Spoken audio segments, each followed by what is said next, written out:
महाराज जी, मेरा सवाल है कि मैं हमेशा अपने बेटे के लिए हमेशा चिंतित रहती हूँ। मुझे हमेशा डर लगा रहता है कि मेरे बेटे को कुछ हो ना जाए। हमेशा हाँ, बेचैन माँ रहती हूँ। ऐसा क्यों होता है? माँ की ममता तो ऐसे ही होती है ना। आपकी ही नहीं, हर माँ की लगभग यही ममता ऐसी होती है कि मेरे बेटे को कहीं कोई दुख ना हो जाए। अच्छा है, कोई बुरी बात नहीं है, पर इसके लिए करो, भगवान नाम जप करो। भगवान क्या, किसका प्रश्न है? हाँ, प्रभु की विराजो, आप बैठ जाओ।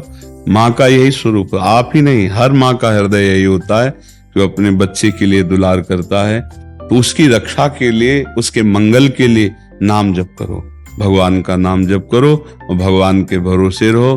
तुम्हारे तो एक दो बच्चे हैं, हम सब भगवान के बच्चे हैं। पर भगवान की तीन प्रकार की लीला है, एक है सृजन और एक है पालन और एक है संहार। और तीनों लीलाएं होंगी, पक्का होंगी। जैसे सृजन जरूरी है, पालन जरूरी है, ऐसे विनाश भी जरूरी है। तो देखो, इस शरीर को कहा गया विनाशी और इस लोक को कहा गया मृत्यु लोक। तो भाई देखो, जो जन्मा है उसका शरीर छूटेगा, जो हमने कर्म किए उसके अनुसार हमें भोग मिलेंगे। अब हम भगवान से भजन के बल से, उनके प्रार्थना के बल से हमको क्षमा याचना करवा सकते हैं। तो अपने पुत्र के लिए, अपने कल्याण के लिए, अपने परिवार के कल्याण के लिए, समाज के मंगल के लिए भगवान का नाम जप करे, भगवान से प्रार्थना करे, दूसरों को सुख पहुंचावे, धर्म पूर्वक आचरण करे, तो निश्चित मंगल होता है। हाँ, बहुत अच्छा है। देखो, यशोदा मैया स्वयं भगवान लाला के रूप में आयला तो गौ की पूंछ से झाड़ना और ब्राह्मणों को बुलाकर स्वस्ति वाचन कराना, दान देना, मेरा लाला कन्हैया सुरक्षित रहे। क्योंकि बड़े बड़े आक्रमण हुए ना, पूतना है, तृणावर्त, अघासुर, बकासुर, तो मैया घबरा जाती थी कि दुनिया की बलाएं हमारे लाले के पीछे काहे पड़ी। और अच्छा, माँ को अपने पुत्र का महान स्वरूप दिखाने पर भी दिखता ले, क्योंकि माँ है ना, उनको तो लगता है मेरा लाला है। तो बार बार वो परेशान हो जाती थी और स्वयं भगवान की रक्षा के लिए भगवान के नाम का प्रयोग किया।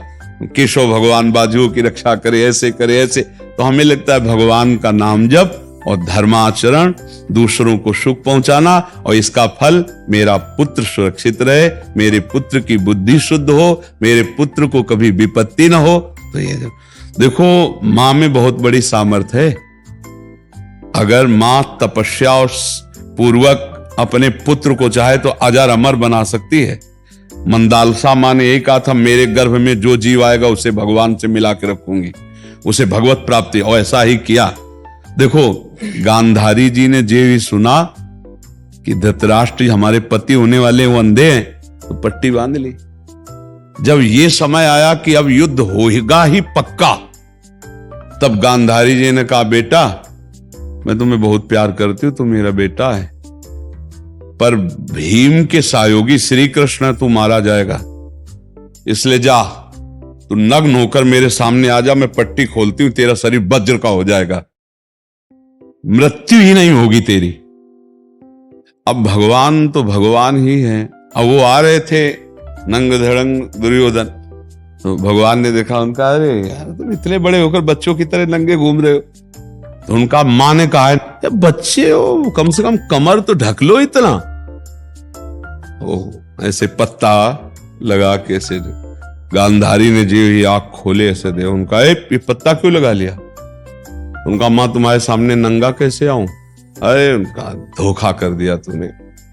अब जितनी दृष्टि मेरी पड़ गई, तेरा शरीर वज्र का हो गया, गदा या किसी भी प्रहार से नष्ट नहीं होगा, लेकिन तू कमर से मारा जाएगा।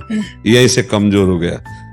क्योंकि और भगवान अपने भक्त का प्रण पूरा करवाने के लिए जब द्रौपदी को दिगंबर करा रहा था ना, ये सभा में लाभ जंगा ठोक रहा था, तो भीम ने यही प्रण किया था, इसी जंगा को तोड़ूंगा। अगर भगवान